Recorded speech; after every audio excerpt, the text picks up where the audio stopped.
बहुत कम लोग जानते हैं शिवानी जी कि आपने इंजीनियरिंग की थी पहले, और हम लोग सब आपको स्पिरिचुअल लीडर की तरह जानते हैं, स्पीकर की तरह जानते हैं।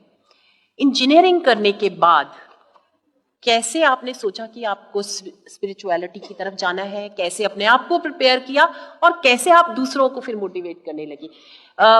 नॉर्मल लाइफ होता है कि इंजीनियरिंग कर ली, आप जॉब ढूंढेंगे, शादी करेंगे, बच्चे, नॉर्मल लाइफ होता है, लेकिन how did you started life which was not, मतलब पहले ऐसे बहुत महिलाएं नहीं सोचती थी, अगर सोचती थी तो फिर वो बिल्कुल अलग थलग जाकर वो गेरुआ कपड़े पहन, बहुत कम होता था ऐसा। वो आपने कैसे ये सोचा कि आप इंजीनियरिंग करने के बाद स्पिरिचुअलिटी की तरफ जाएंगी?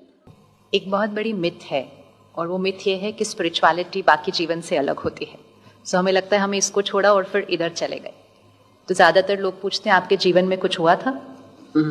तो मैंने कहा नहीं।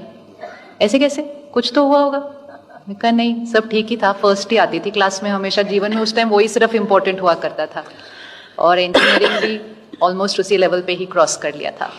लेकिन मेरी मम्मी सेंटर पर जाने लगी, मेडिटेशन सीखने लगी, मुझे बार बार बोलने लगी करने के लिए, और जितना वो बोलती थी मैं उतना नहीं करती थी। इसलिए कभी बच्चों को ज़्यादा फोर्स नहीं करना चाहिए, कई बच्चों के अंदर संस्कार होते हैं वो ऑपोजिट करने लग जाते हैं फिर। तो वो जितना मुझे बोलती थी मैं उससे ज़्यादा दूर होती जाती थी।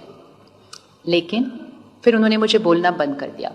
मैंने जॉब किया, और जॉब करते हुए मेरी शादी भी फाइनल हो गई, सब कुछ फिक्स्ड हो गया, सब कुछ परफेक्ट था। आई एम हैप्पी, उस टाइम भी आई वॉज वेरी हैप्पी।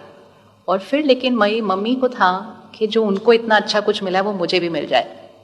तो कैसे एक पेरेंट बहुत साइलेंटली बहुत कुछ कर सकता है, वो मुझे बाद में समझ में आया कि उन्होंने साइलेंटली किया है।